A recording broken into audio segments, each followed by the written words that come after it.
Hello and good morning, everybody. My name is Eric Clay, and with me today is our Chief Technology Officer, Matthew Lavoie. I really appreciate you joining us for this webinar on criminal hijacking, profiling threat actors and criminals using Infostealer logs. We're going to be going through a lot of different content today. So yeah, thank you for coming. Matthew, do you want to briefly introduce yourself?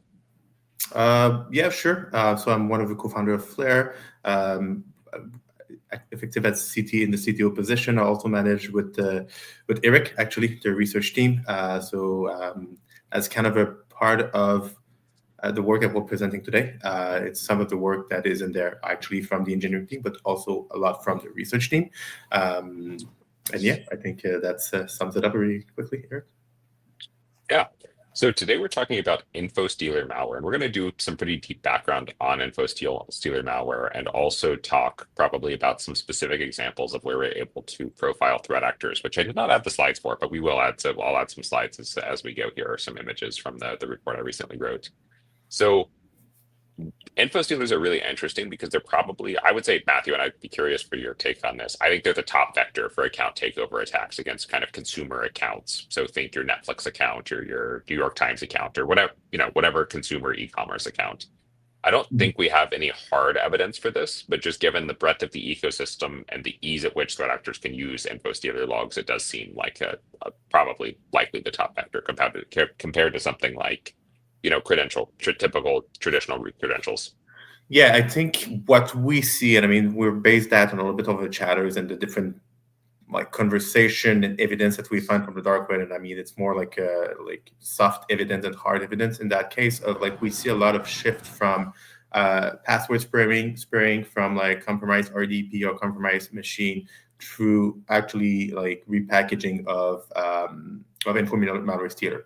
So we see a lot of like those little lists of like URL login passwords made for a specific site. So we see more and more of like from Stilo logs. Here's like a list of like 50,000 credential coming for Netflix account or some government account, or like we see like similar to what used to be the combo list, where you will organize the different username password based on where the breach was coming through, like geographic location, based on the TLD or based on the industry, depending on like what's the different data breach that you're repackaging. But now what we see is a similar package of like reorganizing the different breach of Stilo logs based on the different service that's being targeted. So that's kind of the evidence that we see, and like we see less of combo lists and less of this volume of like list of like username and password without an actual service or URL associated with, through a list of username, password, and an actual URL being associated, being shared. So we kind of see a shift in traditional combo list to more like Stealer log / ULP combo list. Yeah, so let's dive in a little bit to Infostealer malware because ULPs is something I think we should talk about definitely as part of this. Because I think they're like I would say ULPs are like the evolution of combo lists. Like you used to have combo lists, now you have ULPs, which are like for a threat actor, a better version. And So just to make it clear, ULP, we mean like URL, login, password, which is a combination of those three information, like an actual service. wait, Matthew, let's talk about the Stealer logs first, and then we'll go into ULPs. Okay, sounds good. I'll let you run that. I won't interfere. So info stealers infect a computer and steal. I often describe it to people as they steal like a snapshot of the computer minus like large files and large downloads. So they'll steal all of the credentials in the browser. They'll steal all of the browser fingerprint data. So basically, they'll steal your screen size. They'll steal your the hardware specs on your computer, basically anything that can be used to recognize like, hey, this browser is this user.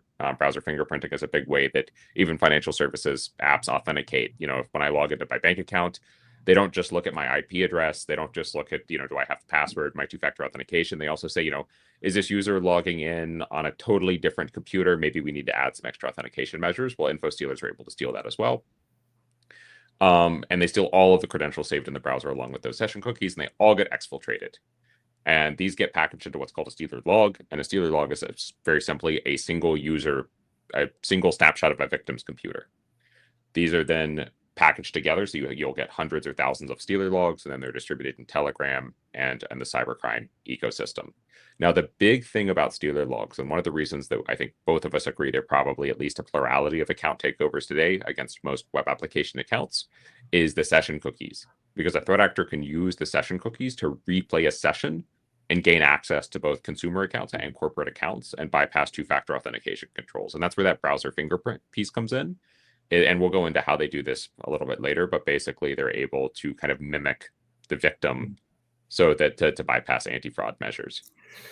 Yeah, and I mean, it's not the first time we see this. I have a blank right now, but it used to be like a really big market that was taken down in 2023. That was actually the other container version market where you can actually buy like info malware stealer, and they were also providing it with a browser that was already kind of making the fingerprinting of the machine that was bought through the Photoshop. And that's something we see a lot happening. We see a lot of tools to do that.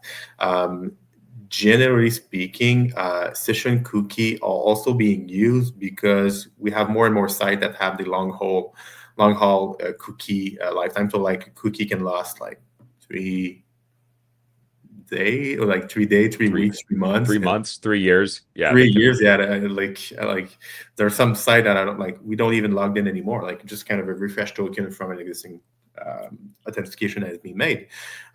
So those are our prime target, as unfortunately for that, as opposed to a session that have a duration of like 5 or 10 minutes. The time that you get through the infection that make sure that the cookie is still valid and you can repurpose the existing session, it starts to be a short window. When for example, for some banking application, the lifetime of a cookie is really short. That is, in that case, less of a risk. What we'll see more in that case of banking is username and password being stolen from the info malware stealer, in addition with a bot, OTP bot that we usually call, that will basically social engineer the user in order to like what we see the most is like impersonating a support of the bank, calling the user out, asking, say, hey, you will receive a token, please give it to me, through automation, like full automation through Telegram. And the OTP bot will actually gather the one-time password that will be able to use in combination with the username and password that has been stolen from the infected machine through info malware stealer. So we have a question from Saul that I think it's a good question. Can info stealers target FortiGate VPNs? And the answer to that question is yes, but indirectly. So I doubt that anybody's launching campaigns that specifically target users of FortiGate VPN. But what happens is, imagine you have an employee who's using a home computer or even their corporate computer in some cases, and they get infected with an info stealer. They download cracked software, they click a malicious advertisement, and then their credentials to FortiGate VPN are saved on their computer along with session cookies. I would assume FortiGate VPN has session cookies as well. And then these get kind of exfiltrated from their computer, and then a threat actor can use those to gain access to a FortiGate VPN. And this is kind of a really great point in case on the corporate security use case of monitoring for info stealer infections in your employees. Yeah, so but the caveat here, Eric, is like the username and password could be reused. If there's no MFA for the VPN access of the corporation, that's definitely a risk. And we saw a lot of like past precedent incident that was the case. There was just a VPN access without MFA that was reused. In a case of VPN, the rule of thumb is each time you go on the site, if it's asking you for your username and password, that means that you're less vulnerable to session hijacking than if it doesn't ask you for your username and password and log you right away. So in the case of corporate VPN, what we see is the length of the actual cookie will be limited. So unless you have a live stealer logs that infect the machine, that the cookie is being automatically shared through telegrams and actually ingested by cyber criminals. Yes, in that case, there's a small risk, but it's not session that lasts for days. It's session that lasts for the time of the connection is being open and still active, so maybe a couple of hours. Yeah, you can see this. This is what a stealer log looks like, and then we have 3 different views here. On the left, you'll see autofills, which is this is like when you save data on your browser, for example, like your social security number, which we've unfortunately seen people save, your credit card number, your address. Yeah, and that's something we don't talk a lot, but that's also a risk to PII. That's a risk to PII exposure. Like we talk about, like steal a log is username and password, but all the personal information that is saved in the autofill of your browser is also unfortunately part of the information that's being stolen. So like that's also a risk to identity. Yeah. I think that's a great point, Matthew. And this is something I've thought about Infostealer malware for a long time, that the risks are underappreciated. Like everybody indexes on credentials and session cookies, which makes sense, right? Like it's the most direct way that a threat actor can get access to an environment.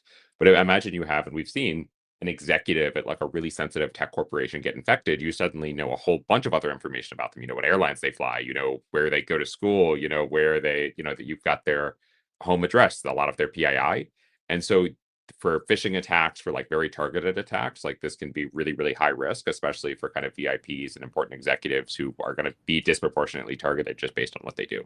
And I think that's a good point. Like we can really see kind of two passive attacks, like one that is more like taking like hundreds of thousands of steal a log, repackaging, organizing it, and make it less of a targeted, more of like spray and pray. Spray How do we get access? Yeah. As the other one is like when you and this is also something that we see in the different ecosystem is like through there are some like steal logs that are like and we saw this a couple of years already of like initial access broker that will buy like steal logs that haven't been reshared. They will basically buy them directly in order to find special gold nugget into that whole amount of data and just toss the rest or just share the rest or just resold the rest.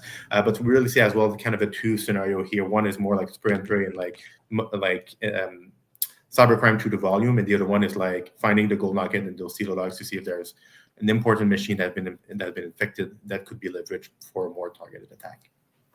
Yeah, I think that's a great point. So look, for Infostealers specifically, so you have millions and millions of users where all of their credentials have been leaked. The vast and disproportionate amount of attacks that are going to be used for are going to target consumer accounts. That's going to be the simplest stuff. But that small portion that has corporate credentials or has kind of VIP credentials is threat actors like ransomware groups, initial access brokers do search for those and then use those as a vector to get initial access to corporate systems. Especially, go ahead, Matthew. No, I'd say that's tied it back to this. I think to corporate risk. I think there's a comment in the chat about like how stealer could be used to identify potentially vulnerable endpoint. And the thing is, it's also like we talk about more like the technical information and the identity that is part of the stealer log, but also just looking at the stealer log, it's a huge index of all the URL that are internal, external, available. Because in the stealer logs, that's the other things. Like if you save credential with your browser on URL that are internal, those are still being disclosed, and you disclose yes the username and password, but also the existence of that. And so in that case, yes, it can be unfortunately being used as a database of valid endpoint that you can also like search into to identify certain technology and have a list of potential endpoint that are using that technology. I'm not sure if I'm being clear here, but that's kind of. And this last, on the right, the last one here is data in the cookie session of this daily log. And so these are all of the session cookies that have been stolen. Many of these are going to be expired. So, you know, if they've logged into a bank, it's probably going to be expired in most cases. But many also could be active session cookies, especially for kind of longer lasting. Now, there's this really interesting scale here as we think about this, and we'll talk about this in a bit, which is the less financially valuable services typically have much longer cookie lifetimes, right? Like a streaming service account, you're going to have months and months of a cookie lifetime versus like a cryptocurrency account like Coinbase. It's going to be probably like 10 minutes, 5 minutes. It's going to be super short. And so you'll see some threat actors will specifically try to get access to these like harder to get targets that are like very much more immediately financially valuable. And other threat actors just take over streaming service accounts and sell them because that's cheap and easy. Matthew, did you have something you want to add there? No, I think that makes sense, but I think it's also due to the fact of like the reality of the nature of the service. Like each time, like all those accounts are being shared, like not necessarily just on the computer, not just on the cell phone, but all kind of like connected device. So the fact that as soon as you have connected device in a way, the long the long haul, like the long lifetime cookies start to be interesting, because you don't want people to type on this TV screen their password all the time. Like it's against the usability of the platform. So that's kind of I think that is not necessarily it's not like, I think it explained the causes why it's there, not like, and I mean those are the trade-off that are being made. I think it explained the trade-off of like, yes, it could be more at risk and like to session hijacking, but the usability trade-off is better on that side. Yeah, so I think so that's you've got 90%. They're being distributed in Telegram. They're on Russian market. Threat actors are downloading them, and they're using a tool called Checker to look through and find them. I have a couple screenshots at the end of the presentation of what that looks like and how threat actors are using this.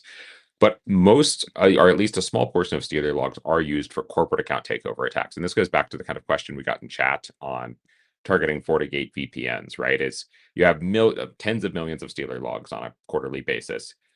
A small portion of them, probably 5 to 10%, is I think our estimate, Matthew, from doing a bunch of research on this and looking through, have corporate credentials. And so these are VPN credentials. These could be credentials to single sign-on environments. And these get kind of siphoned off. So at a base level, they're distributed across, though sometimes initial access brokers buy them directly. An initial access broker is a threat actor who breaks into corporate environments and then sells the access. So they're kind of like a white glove cybercrime service. But the rest of them are distributed on dark web forums. So sometimes you'll see somebody just giving away, 100,000 Stealer logs on a dark web forum, like breach forums. Some of them go to Russian market, which is a specific onion marketplace. Although I think it has a clear web clone, doesn't it, Matthew? It's mirror, not clone, but yeah. Mirror. Okay. And illicit Telegram channels, which is like the big avenue. And the reason threat actors use illicit Telegram channels to distribute Infostealers is because they Telegram actually allows file sharing in like fairly large files, which makes a huge difference for the threat actors. So do you want to add to that, Matthew? Because this isn't my area. It does. There's some kind of automation as well as possible that is even more complex for things like single session simplex as well, that are like really tough to actually automate and like have the same usability. So even like, and I think probably a lot of you kind of look into the situation with the arrest of the creator of Telegram in France, and like looking at how that cybercrime would evolve. Right now, what we see is there wasn't necessarily the exodus that we were expecting.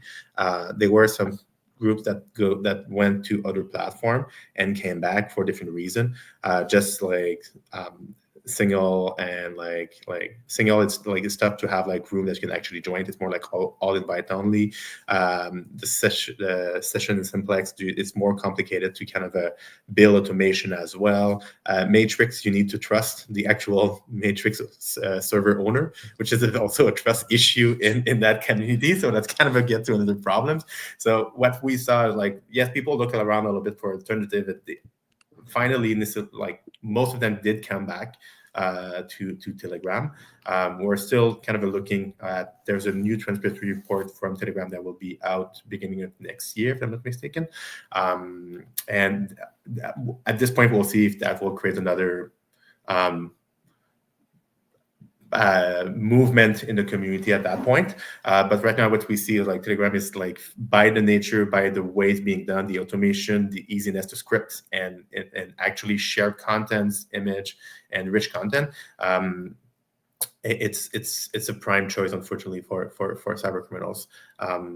Yeah, and I think that's kind of explained that. I think the fact as well that you can have access to different room, and that's something we see a lot in the Stealer log environment. Like there's a lot of movement there, and people advertise like other groups to groups, and that's kind of the way of like having a complete view on it, is to be able to move from channel to channel and ingest that domain that matter.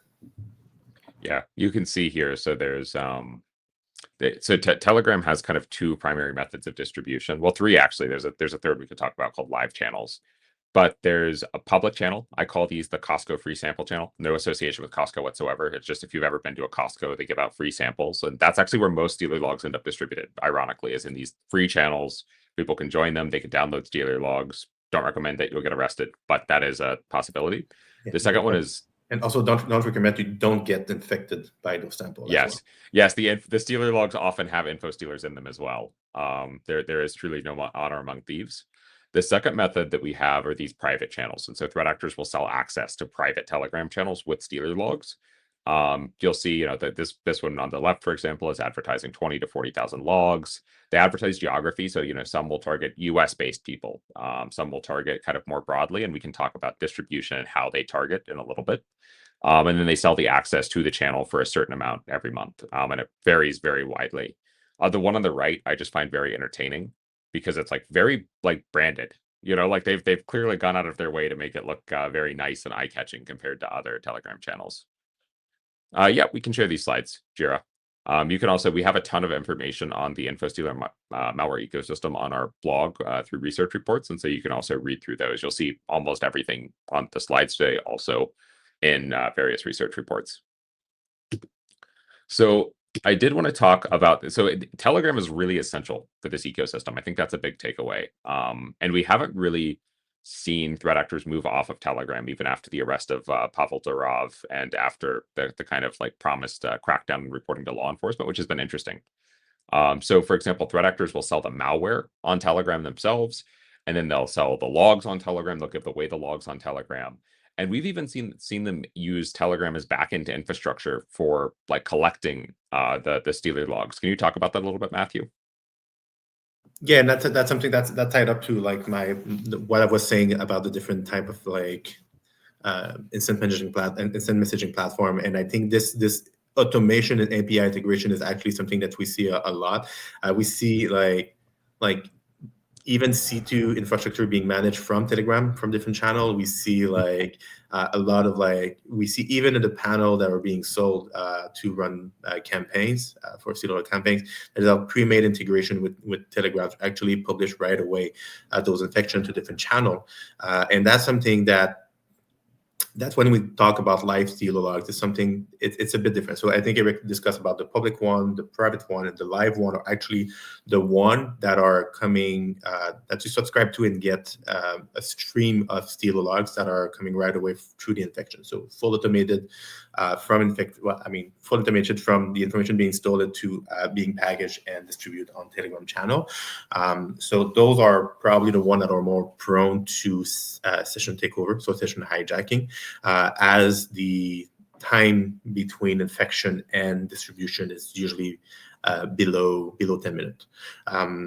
So that's kind of open up like a new way of attacks that we see, as opposed to like Stealer log that you'll find in the free sample are usually Stealer logs that I would doubt that the session is still valid in those one.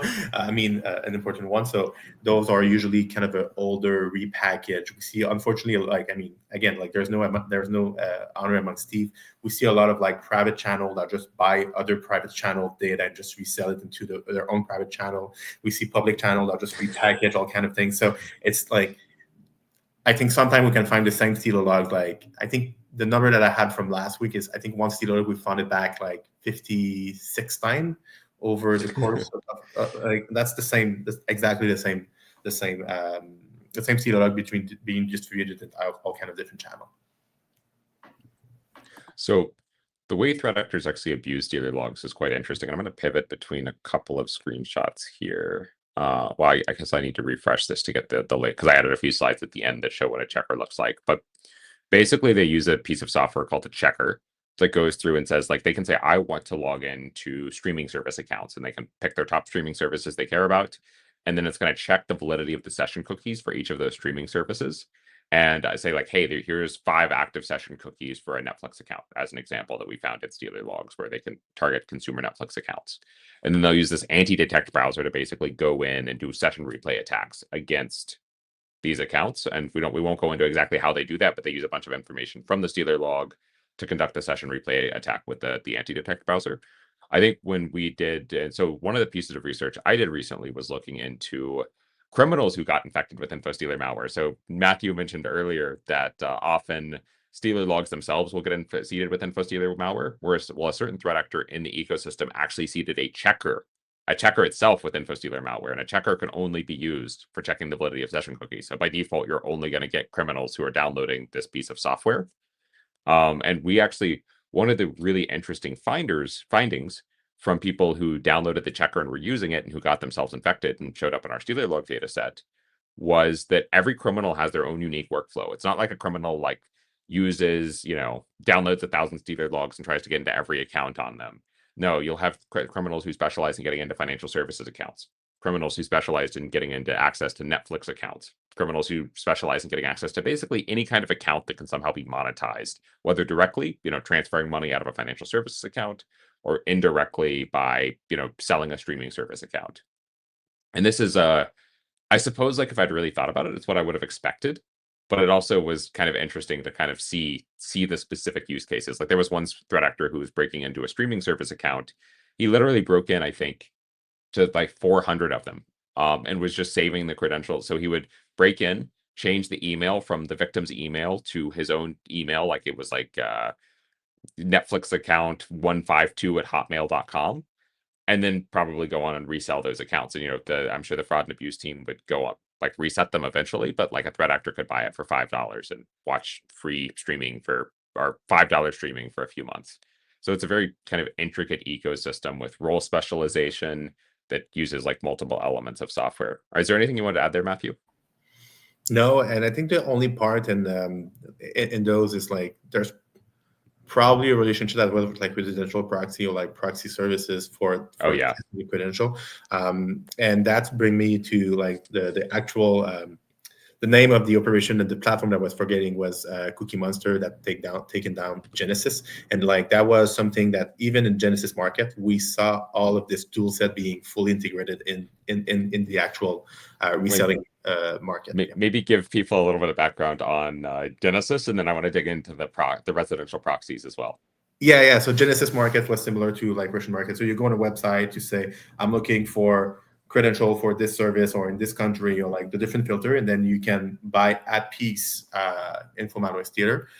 Usually, and I think for Genesis market it was more like auction price. There was a lot of differentiation between the price based on the number of credentials, the number of corporate credential, etc. So basically, it was more like an auction place where you can buy now or bet to some extent on like deciding which stealer you want to buy. And when it was bought out, the advantage that Genesis market had over other platform in there is like it was streamlining. They already have like a Chrome plugins to actually impersonate the resolution, the different hardware ID, like even the character police character char set that was installed on a machine, etc. So everything was kind of, and also was they had some way of either repackaging already built-in proxy services, and if I'm not mistaken, for some, if I'm not mistaken, like on top of my head, I think there was some infection that they kept an actual footprint on the machine, so they can relay they can pull new information off of it. Out of it, and it can also relay traffic to the infected machine, as opposed to conventional stealer log. What we see is like the stealer log runs in the context of the user, dump the information, send the information, delete itself. Right, because it's more likely to be detected if it's continuously running as a process. Yeah, and I mean, like the other thing is like we see a lot of like those stealer log that ask for deactivating the antivirus. So, like as part of the like crack software process, like you want a free, I don't know, like Adobe's Photoshop or something like this, and like in the video guide they will tell you like, well, I mean, antivirus don't like pirated software, you should turn it off to run it, and then you run it, and then yes, and then show you an error message, and then we'll say, well, this doesn't work, and you reactivate your antivirus. The fact that it doesn't get caught because it's run while the antivirus it's off and disappear, and so when you reactivate your antivirus, there's no strong message that you got an infection because it's already gone. Matthew, can you talk a little bit about residential proxies and what role these play, and maybe a little bit even on how residential proxies are different than, say, a VPN? Yeah, and even within residential proxy, there's a lot of like things that are different, like the concept of sourcing, and I tie back to, I think, somewhat recently, so in the last couple of months, there was actually indication of the 911.RE proxy that was taken down. So there's what I call the illicit residential proxy. That is basically people that got infected and on like they are not aware, but they are acting as proxy to traffic. There's other services that would just buy like VPS and shared hosting and like dedicated hosting and just host all kind of like different proxy on it. So those are more like the different cloud services. I'll try to track them down and actually deactivate those accounts, because that's not like, it's against the appropriate use of technology from those cloud services. But so we see some of those happening as well. And there is some reasons or proxy that claim to be ethical, so they will actually like buy from actual ISP lines that they will use as a proxy in different country. It's always a little bit on the gray zone, like it always like based on it has some legitimate use case, but it's really like the different company, like you can judge them by the number of validation they do on the people that try to get access to those services. So like that's kind of the there's legitimate, less legitimate, and completely legal as to the presidential proxy. Yeah, this is so Matthew. So basically, just to reiterate, because residential proxies aren't an area I'm super familiar with. It's kind of mostly, or at least in large part, home users who have had their internet connection hijacked to allow threat actors to connect through it. I wonder how many people get their houses raided every year, because somebody's trying to like hack the Department of Defense from some random home IP address. I mean, I don't think they like. It's kind of clear, like I mean, so you can kind of see all kind of traffic. So I think they are able to make the difference. But I mean, it's pure speculation. Yeah, that's also a question that I have of like why it's not more visible in terms of like why they're not aware that they're being like used as basically a mule to send malicious traffic. But I think it's really obvious when you start investigation that it's not being used by one person but by multiple person, and you kind of at this point assume that it's not the messenger that is the don't. So we've talked about Infostealer malware, what it does, the information it collects from a computer. We've talked about kind of how it's distributed on Telegram, sealer logs, specifically how they're sold. There's another distribution method though, and we have a question here in a second, so I'll get to the question in just a moment. But there's another distribution mode, which is Russian market. Matthew, do you want to provide kind of an overview of Russian market and how it's different than the Telegram distribution methods, and why maybe it's at least for corporate use cases, maybe a little bit higher risk? It is, and it's similar to the Genesis market, where you actually have more structured data being present in those markets, and then you buy at piece a machine based on what it contains. So you can filter on the country, you can filter on like the keyboard. I think you can filter on the date of infection. You can filter on the different services / credentials that are being saved in the machine, and also the malware family as well. So you kind of see like all kind of malware family out there, and you can basically pinpoint. So it's instead of like scavenging to like badly organized bunch of steel logs, you have like something that is more streamlined, but at the same time you have less volume for the price. I mean, it's more like it's more the use case of like, I want to target this service or I want to target this organization type of use case. And even in those type of markets, usually they will have like a pre-buy. So as soon as you have account, you can also put watches on of like, as soon as you find an infection that contains this services, I would like to automatically buy it. So it doesn't get through the list of the for sale infected machine. The claim that those community are making, and like it's really tough to validate if that's really the case or not, is they only sell it once.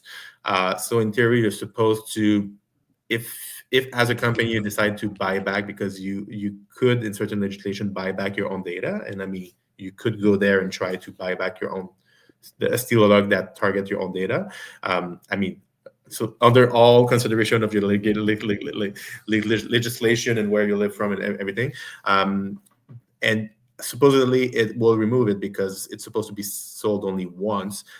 We don't have a lot, like it's tough for us because we don't buy from this platform, so it's tough for us to be able to like sample, do telemetry and say this is the same. It's only like infection and dump and campaigns that are being only uploaded to those markets, as opposed to is a campaign that's been uploaded to Telegram and to this market as well. It's tough for us to know. More than happy if you have some insight on that, but that's a question that unfortunately we don't necessarily have the ability to test because we're not entitled to buy from those platforms for sure. So, Matthew, one of the interesting things that you wanted me to add to this presentation is OTP bots. And I'd like to talk to a little bit between, so I'm guessing that the kind of commonality here is we have an account takeover attack driven by credentials. You have to have at least the first factor of authentication, whether if you're trying to get to a bank, if you're trying to get to a streaming service account, whatever. But then how they actually bypass two-factor authentication, it seems to me, and you can correct me if I'm wrong, like there's two main methods. There's the session cookie method, which they can use the anti-detect browser, replay the session cookies, and just hijack an active session. Or there's an OTP bot. Do you want to talk a little bit about what OTP bots are?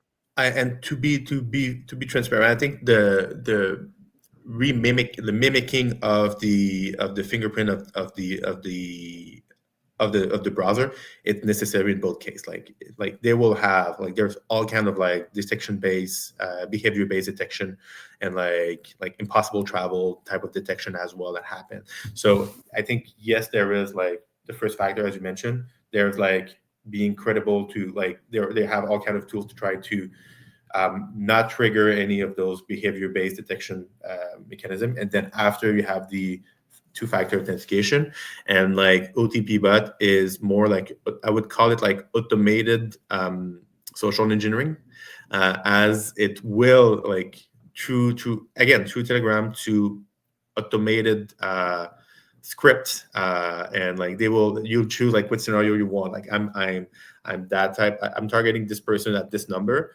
and that's a scenario that I would like to use. So the most common one scenario is the Telegram bot will actually call the person, impersonate a voice, and even in some Telegram OTP bot, they have voices they already have all the accent baked in, so you can call let's say a UK victims with a UK accent.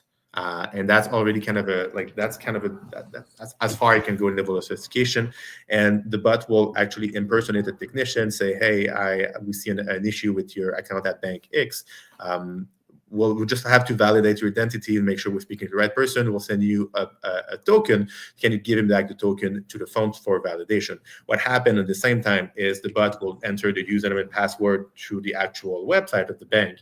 Then it will trigger an actual OTP request to the person that is online. And the person online thinks that this OTP request have been sent by the support technician on the line with the script of Telegram, but it's actually being triggered by the actual login that happened at the same time. So the victim give it back to the phone and say, yes, I received the code. The code is 123456. 123456 is entered on the other side through the second step validation of the login process, and then this is how they are able to bypass that. That is kind of an alternative to session hijacking. It's less, I mean, it's basically automated social engineering. So I think it's kind of a abuse some of the way that organization will validate the authenticity of the other person on the line. So I mean, and for that it's kind of again, service online. It's not necessarily something that took a lot in terms of probability, because it's not something that scale. It's one-off, it's one target after the other type of approach. But still, if there is definitely, if they have access to special stealer logs with a high value target, that's something that you should consider as well, of what's the training that I need to do with those people to make sure that they don't get into this. And in sidetracking, we don't have slide as well, but even through voice impersonation that we see more and more, and one thing that being recommended to prevent any fraud is with the person that's being impersonated on the other side of the line, try to validate by a quick fact or something that happened. I remember what's the last book that I recommended you last time, and you can just question that that only that person and even though the voice is the same. And I mean, it's been documented that happened for real, and that is in organization a method that we recommend putting in place in terms of in terms of validating the actual the other person on the other side of the line to make sure you're speaking to the right person. And that being said, like we're talking about stealer logs, unfortunately, stealer logs contain so much information with the history of the person and the machine that it's still a risk, because you can infer a lot of like things that happen in the life of the person just looking at stealer logs. So, I mean, we encourage you to ask questions and make sure you do that, but it's worth like you can still ask more than one question if you want to be really sure before, for example, making a wire transfer of one work operation to the other one, making sure that you validate with multiple questions the identity of the other party. Matthew, I'm going to pull up, I added a couple slides to this right before we started, so I'm going to pull this up to go through some of the research I did. We do have a question in chat while I do that, though, which is, are OTP bots able to spoof the calling number as well? I mean, it's usually rely on the VoIP on the voice system. So yes, because that's usually the case. You can actually, it's not, there's no necessarily validation of the, like in I mean, I'm not an expert in phone, but from what I understand is like, I'm not necessarily aware of a mechanism in place that can actually validate that the number that is on the display is actually the number calling. There's no like, I'm not aware of like cryptographic proof or protocol that happen.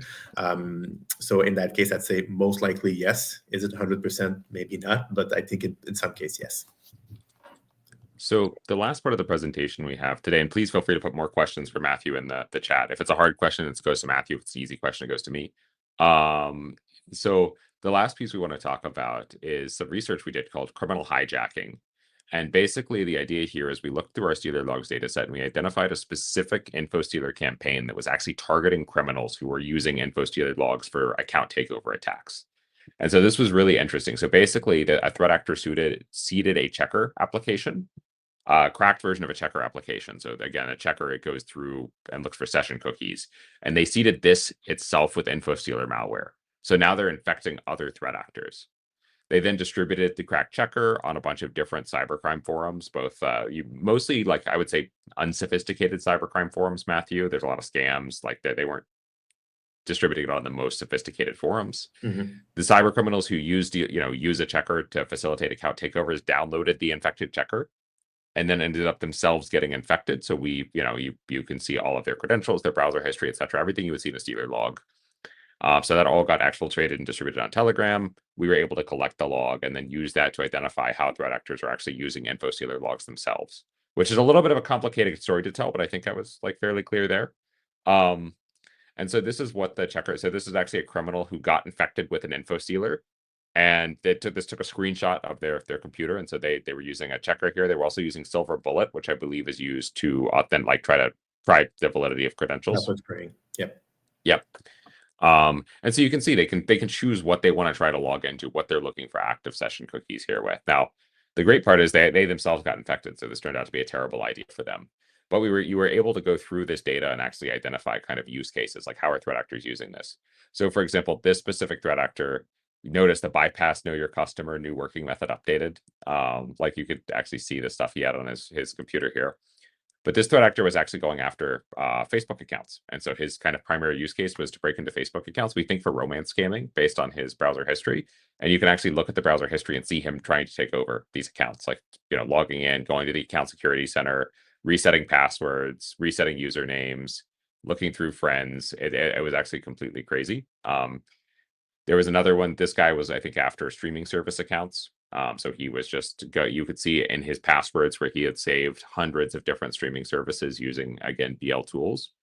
And so the real moral of the story here is there's a few different things. First of all, don't commit cybercrime, because you're probably going to get infected with malware yourself and you're going to get doxxed. We were able to turn all of this information over to the police, which was a fantastic win. I think we had hundreds of criminals that we identified during this investigation. Secondly, I think this speaks, Matthew, and I would be curious for your take on this, to the sophistication of the cybercrime ecosystem, because you have so many different parts that are all coming together. There's malware vendors who are selling threat actors the malware. There's malware distributors who are buying the malware and distributing it, usually through cracked software, through malicious advertising. Then you have threat actors who are developing checkers, as an example.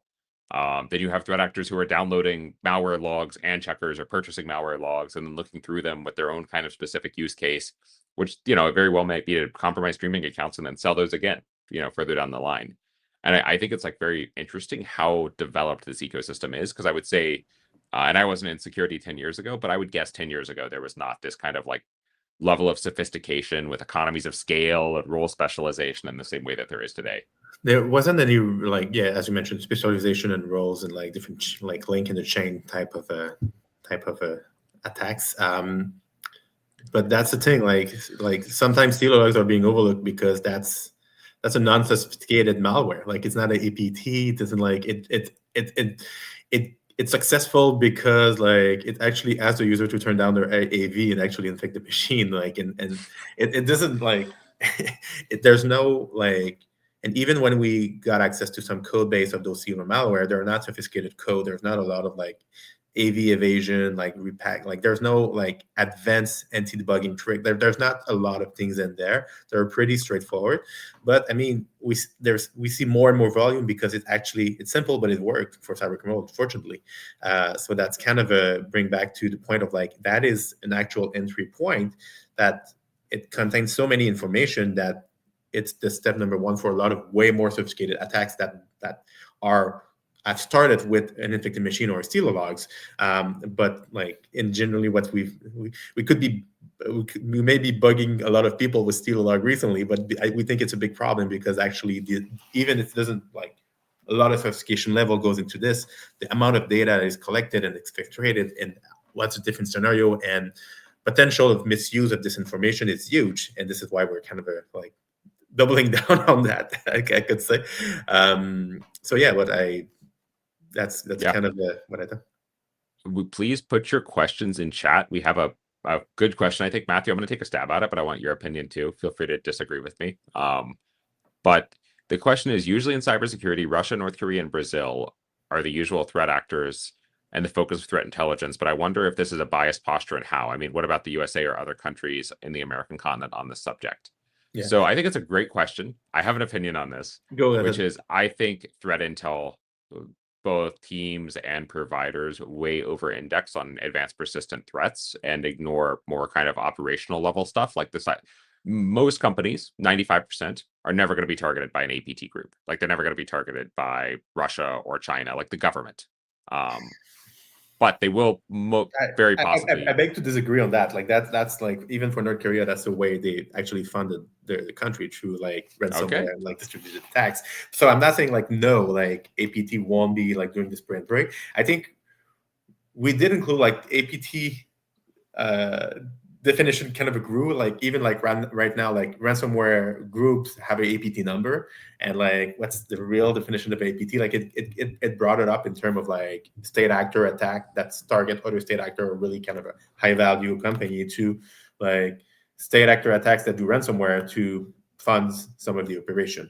That being said, I think what we see is even like recently, like Snowflake hack, what are the couple like Logbits, a lot of like those affiliate or cyber criminal and like big incident happen. I think Intel broke, not Intel broker, US DoD was actually in Brazil, I think, finally.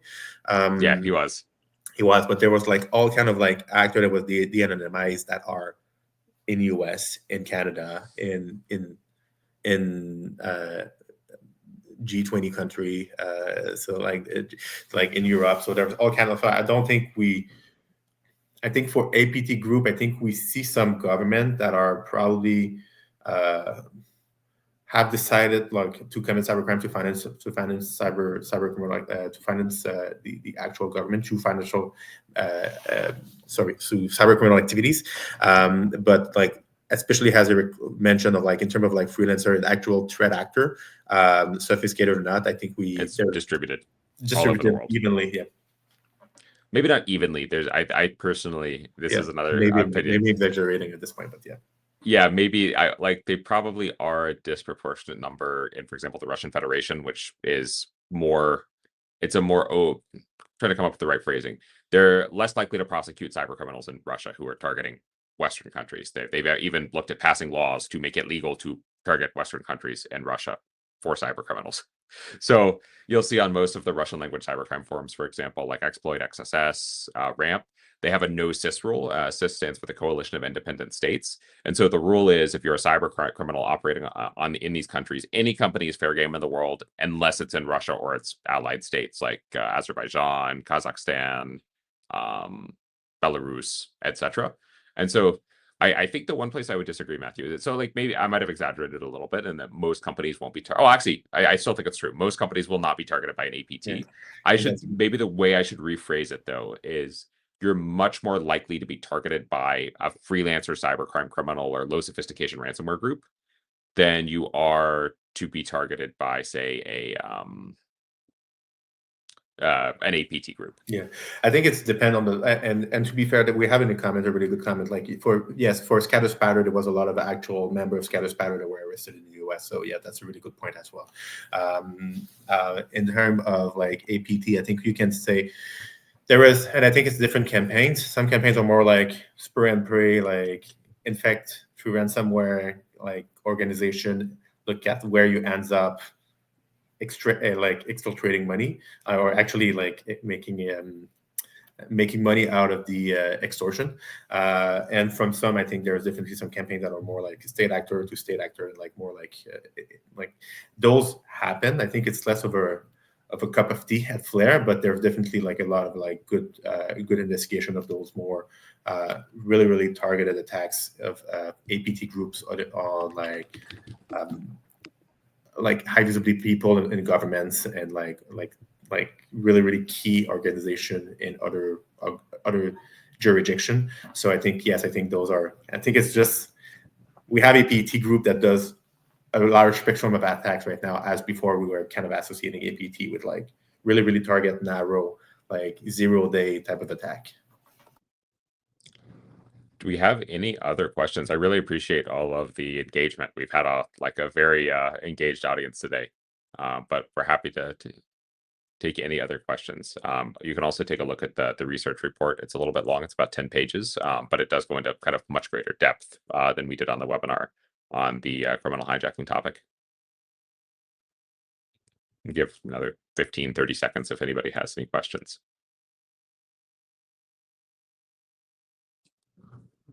Matthew, I'm going to ask you a random question while we wait.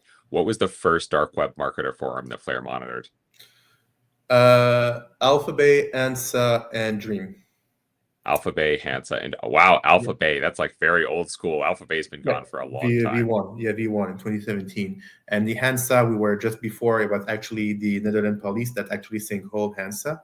Yeah, they took over. They ran Hansa, the Netherlands police ran Hansa themselves. And also with Dream at some point, with Dream Market back in the day as well. Those were really the three big web that the booming at that time.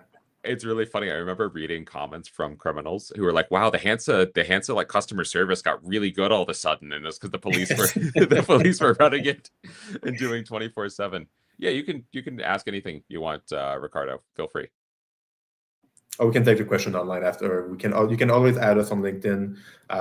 Please. To contact, to support. There's all kind of way you can reach out to. So Eric, this is more your cup of tea, so I'll turn it back to you.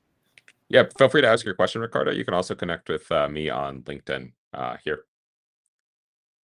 And I'll link Matthew's LinkedIn as well.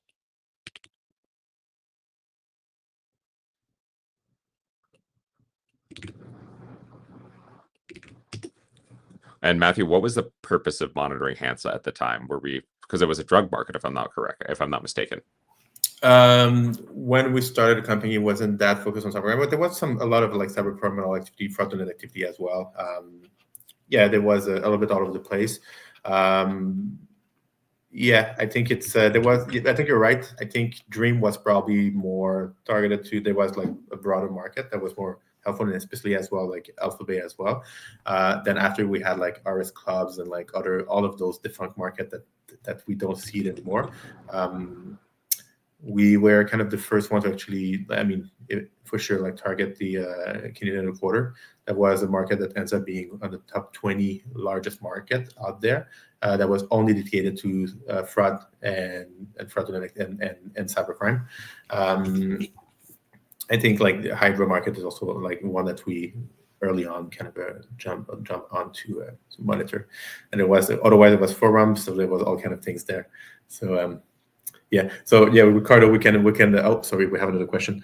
Top 3 suggestions for breach forum sites. I would not for suggestion. I think we can go in terms of research. I think Dread is an interesting one because you see a lot of like different interaction between cybercriminals. I would say like Dread is definitely something for research because you can learn a lot on like what's the movement out there and like seeing the different what's happening there. I think there's definitely. I think all the different versions of breach is definitely something we have, but if I have to pick one in terms of research purposes, I think Dread is probably where a lot of the interesting part from research happen. Yeah, and for Russian language cybercrime forums like XSS and Exploit are the 2 big ones, but both are kind of difficult to get onto. So if you have if you're a security professional, you have a CTI platform, I would look through those. I wouldn't necessarily go on them directly, but yeah. I think we will go ahead and wrap up there. Thank you for all of the engagement, everybody. Please feel free to connect with both Matthew and I on LinkedIn. I put both of our LinkedIns in the StreamYard. And have a fantastic day. This will be uploaded to YouTube. And if you'd like to ask any other questions or you'd like to engage with us, or obviously if you're interested in buying Flare, feel free to reach out and have a great day all.